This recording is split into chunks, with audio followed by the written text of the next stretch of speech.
Hello and welcome to Angie B Crafts.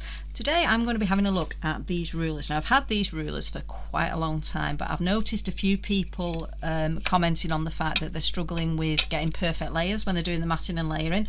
So I thought I would show you these. These are a really cool system. So basically you get 3 layers in the set. There is a mini version. I don't own the mini version, but you get 3 layers. I've had these for quite a few years, and having had a quick look, the more modern ones now have not only inch measurements but also have millimetre measurements. So there's 3, they're numbered 1, 2 and 3 at the top there. You probably can't see them. Let me just pop black behind them so you can see the numbers. Oops, and hit the camera. There we go. No, you can maybe just about see. Basically, it's etched in here, the numbers. So you get 3 different sizes. Okay, so each of the rulers has 2 sides that are used. Okay, so you have little ledges on both sides, and you have all these numbers, and these numbers can feel very confusing.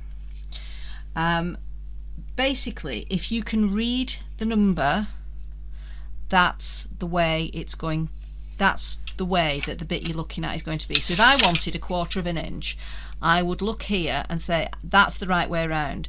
If I was to look up here, you might think, well, that's the right way around, but if you look carefully, the 1 is actually back to front. Okay, so the 1/4 means that this underneath bit here is 1/4 of an inch. If I try and show you it this way, so you can see there's little edges. So that's the lower one and that's the upper one. And what it is, these are what hook onto your paper, these ledges. So if I just, it stops. That's me butting up to it with my thumb. So if I wanted 1/4 inch edge, I would make sure that the 1/4 is the right way up and use that edge to actually do the cutting. All the edges have got steel inside them, so the metal trimmed, so you're not going to cut into the plastic, and you have a whole range of sizes. So your sizes are from 1 inch all the way down to a 1/16 of an inch is the smallest. Okay, so you can choose any project at all and get it so that your layers are square. It obviously works with flat edges. It's not going to work if you've got a circle. It's for flat edges, but it's quite a nice way if you're into scrapbooking or card making and you want to make sure you get something centralized, then it's quite a nice way to do it. So to just show you using them, I have brought in this just a topper that I've made. I love this stamp, it's so cute. And I'm just going to layer it in several different colours. I'm going to start off with the black, so I'm going to stick my topper down. I'm just using some tape. I'm popping this down, so this is just going to be a topper on a card. So depending what tape you use depends on whether or not you can easily remove the backing. Some of them are easier than others. Generally they're all a bit of a nightmare, but if you actually burnish towards yourself on the edge that you want to pick up, it means that the tape is stuck better on that edge. So when you get your finger under or your pokey tool, if that's how you do it, you've got more chance of not lifting the tape off. Now I can stick this anywhere I want. I'm going to stick it like that, because you look at that and go, how can that now be straight? If I tried to figure this out just like drawing lines, I'd be like, how can I do it? And doing it on a guillotine, you'll end up with, or a trimmer, you'll end up with one side that's got more than the other. With this tool you don't. Now I'm going to go for a 1/16 of an inch. So I'll bring my paper back in to show you this so you can see the numbers. So the 1/16 of an inch is here. If we look up there, the 3/16 of an inch is in reverse, so we know that this top side is 3/16 of an inch, but the underside here is 1/16 of an inch, because we can read it that way. So that's what we're going to use for our first cut. So what you do is you pop it so that it butts. So if I just slide this along, it stops. I can't go any further. It just stops, it butts up to it. And then you need your craft knife. You want it to be a sharp craft knife, and you're just going to trim. Now I love my scalpel. I've had loads and loads of different craft knives over the year, but I come back to my scalpel all the time. It is the one that I use. So then you just basically do the same round each edge.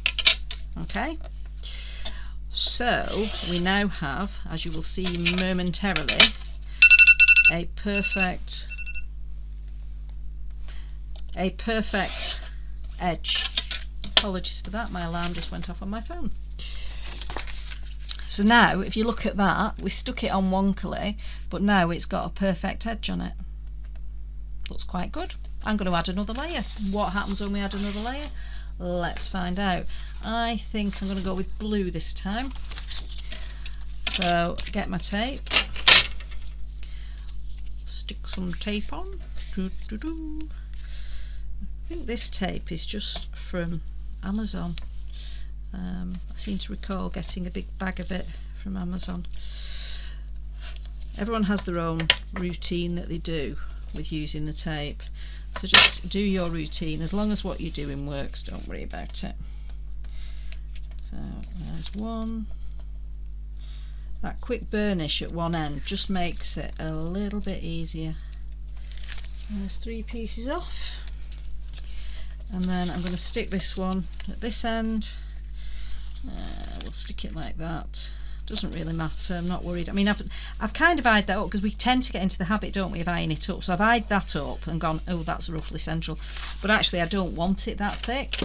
So for this one, I want it a little bit thicker than the other one. So I'm going to go 5/16.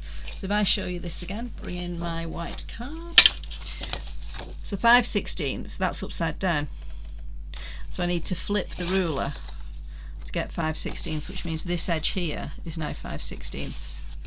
Okay, if you're left-handed or right-handed, it doesn't matter because they actually have the measurements at both ends, so it doesn't matter which way around you need to use them. It's quite helpful that they've done that so that you can actually, whether you're a lefty or a righty, get it in the right position for yourself. So we're going 5/16. We'll start here. Just bring that up the board a little bit. And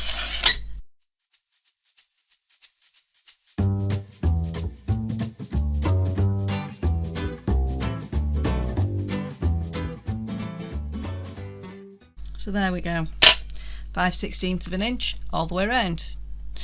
Then I want to put a little bit of yellow, just because there's some yellow in there that I just want to bring on board, but I don't want it to look overpowering, so I want quite a narrow one for the yellow. So I'm thinking the 1/16 again. What are the other options? Let's have a look. What about an 1/8? An 1/8 of an inch would be good, wouldn't it?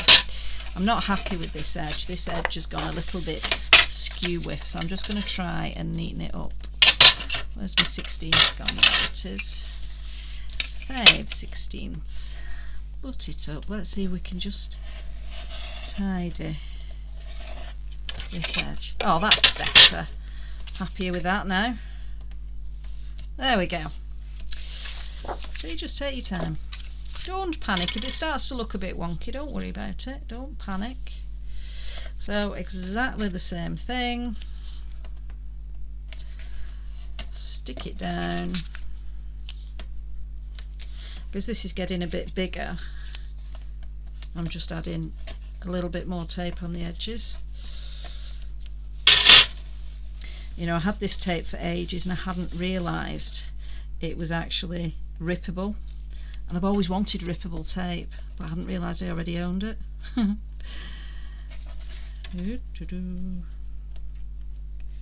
sometimes if it's being a bit stubborn getting the edging off, a really good thing to do is just change the position you're at, as in rotate the card. Because sometimes it is just a little bit stubborn.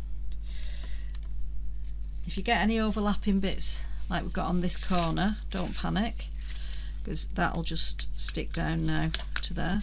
It's not a problem. And the last one, there we go. Whiz you on something like that. We know it's going to be less than that, so we'll go, oh, should we go 3/16? No, I want to go an 1/8. Let's see if an 1/8, because that's the narrowest edge. Let's see if I can do an 1/8. And yeah, easily. What you'll find as your layers get further up, you just need to make sure that you're pressing firmly down. So if I was to do this, it could easily just jut up to there. So you just need to make sure you're pressing that edge down as you butt it up. Okay, and then you do exactly the same thing here. The one thing I haven't done is consider how big the card is that I'm making, so I may well have to use this on a specific size card that I'll have to fold myself, but it doesn't matter. It doesn't matter. So there we have a fabulous little fishy. Now I do have a card here. I've got a feeling this is going to be too big though. Let's see. Let us see. Oh, actually no, it's not. It fits.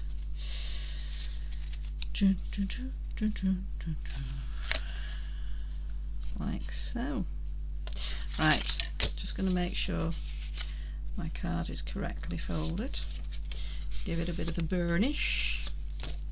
And then stick some tape on the back. And we have a perfectly lovely card. I do absolutely love that stamp. I wish I could tell you who it's from, but I can't for the life of me remember. I've only recently bought it and it's already escaped me as to where it's from. Just made me smile when I saw it. So again, we're getting more paper, more card, more weight, and we want this to stay on the card, so I'm putting even more of the sticky tape on. And that's something to be aware of, is what job are you asking it to do? And if it's a tougher job, you need more tape. If it's a lesser job, you don't need as much. So just have a think about how much tape you use, and don't forget you've got options like adding a glue on top of the tape, so you can use your Pritt stick on top of it, or even a wet glue, or using your red liner tape, which is a stronger one. There's red liner tape and there's also yellow liner tape, which are both slightly stronger than just the white. Not quite a bit stronger. Right, I'm going to stand up to do this because then I can look down, because this is the one that we can't then cut down. Make sure it's opening the right way. Yes, it is. And then we just want a little bit of an edge all the way around. There we go.